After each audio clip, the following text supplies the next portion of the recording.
बिस्मिल्लाहिर्रहमानिर्रहीम। आज हम थर्ड इक्वेशन ऑफ मोशन को एक्सप्लेन करेंगे। First and second equation motion hope so आप लोगों को समझ आ गई होगी। तो वही ग्राफ जो हम first and second equation of motion में जो यूज़ करते थे वही ग्राफ हम थर्ड इक्वेशन ऑफ मोशन में भी यूज़ करेंगे। तो थर्ड इक्वेशन ऑफ मोशन को ड्राइव करने से पहले आपको थर्ड इक्वेशन ऑफ मोशन आनी चाहिए। क्या है? 2as is equal to V F square minus V I square. So वही ग्राफ है हमारे पास जिसमें आपके हॉरिजेंटल एक्सिस यानी एक्स एक्सिस के ऊपर टाइम है, अपनी बुक के ऊपर देख लें 2.26 फिगर है, और वर्टिकल एक्सिस के ऊपर स्पीड है। और इनिशियली ऑब्जेक्ट आपका ए पॉइंट के ऊपर है और ए पॉइंट के ऊपर उसकी इनिशियल वेलोसिटी वी आई है और विद एक्सेलरेशन ए ये मूव करता हुआ बी पॉइंट पे पहुंचा है। तो इसकी जो वेलोसिटी बन गई है वो है वी एफ, यानी कि इसकी वेलोसिटी ए से बी के तक जाते हुए चेंज हुई है। So here acceleration a produce हुआ है और gain in speed which is equal to 80। Last time बताया था ये कैसे होता है।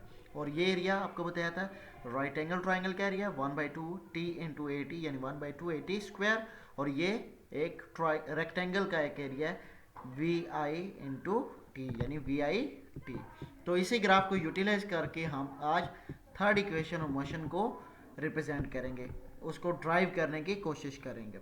सो इन स्पीड टाइम ग्राफ जो ऊपर 2.26 फिगर के ऊपर आपने देखा है, the total distance as travelled by the body is given by the total area under O A B D. यानी कि ऊपर अगर आप लोग इसको बगौर देखें, यानी ओ से लेके ए, फिर ए से बी, फिर बी से डी, ये जो ब्लू वाला टोटल एरिया है ये आपका क्या है? ये टोटल डिस्टेंस ट्रेवल्ड है। लास्ट इक्वेशन ऑफ मोशन में भी हमने इसको डिफाइन किया था। पहले हम इसको ब्रेक करते थे, यानी कि एक रेक्टेंगल लेते थे और एक ट्राइंगल लेते थे, लेकिन इस इक्वेशन ऑफ मोशन में हम इसको एक ट्राइपीजियम की फॉर्म में लेंगे। ट्राइपीजियम क्या होता है?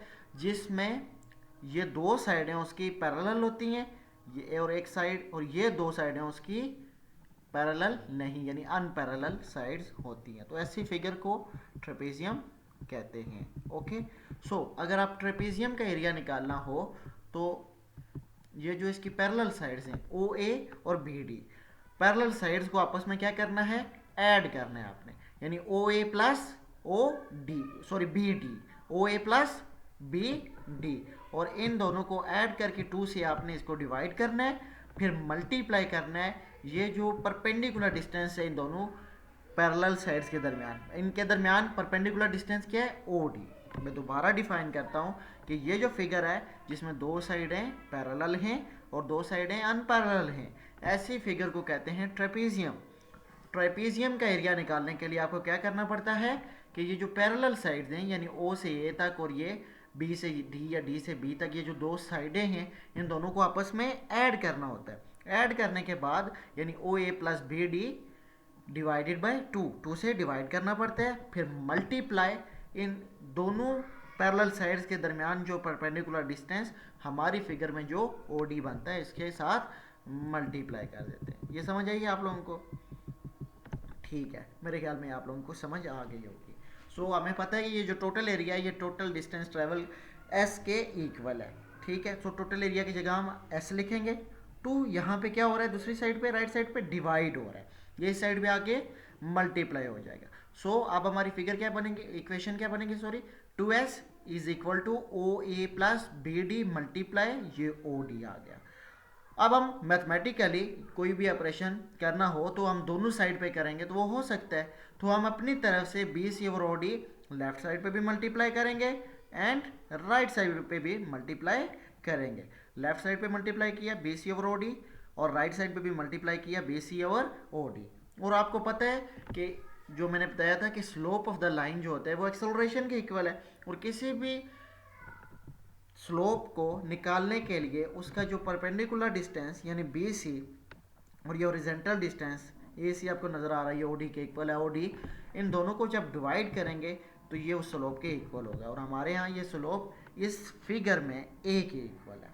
ओके, सो हम अब नेक्स्ट स्टेप क्या है ये देखें, ओ डी के साथ कैंसिल हो जाएगा, सिर्फ बी सी बचेगा। सो बी सी और ओ डी हमें पता है ए के इक्वल है, इसकी जगह ए लिख देंगे। ओ ए यानी ओ से लेके ए तक का डिस्टेंस ये हमारे पास वी आई के इक्वल है, और ओ से लेके बी तक का जो डिस्टेंस है यानी ये बी डी जो आपको नज़र आ रहा है बी डी, ये आपके वी एफ के 0 से लेके वी एफ, यानी ओ से लेके वी एफ के इक्वल है। बी डी किसके इक्वल है? वी एफ के इक्वल है। सो ओ ए की जगह वी आई और बी डी की जगह वी एफ। और अगर आप बी सी को देखें तो B C in general last equation में भी हमने देखा था कि ये जो बी सी है इसको हम लिख सकते हैं पूरी लाइन बी डी में से सी डी को माइनस करें तो ये बी सी के इक्वल आ जाएगा, यानी B D minus C D.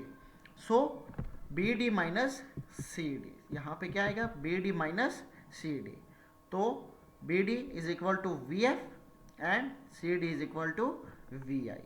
So B C की जगह V F minus V I आ गया। सो आपको पता है कि A plus B into A minus B, तो ये मैथमेटिकल फार्मूला किसके इक्वल बनता है? A square minus B square. So V F का स्क्वायर माइनस वी आई का square. So in general right side पे क्या, लेफ्ट साइड पे क्या बन गया? 2as is equal to V F का स्क्वायर माइनस वी आई का स्क्वायर।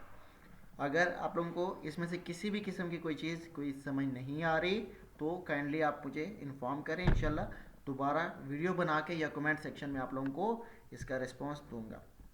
इंशाल्लाह आप लोगों को नेक्स्ट टाइम इससे बेहतर करने की कोशिश करूँगा। Thank you so much.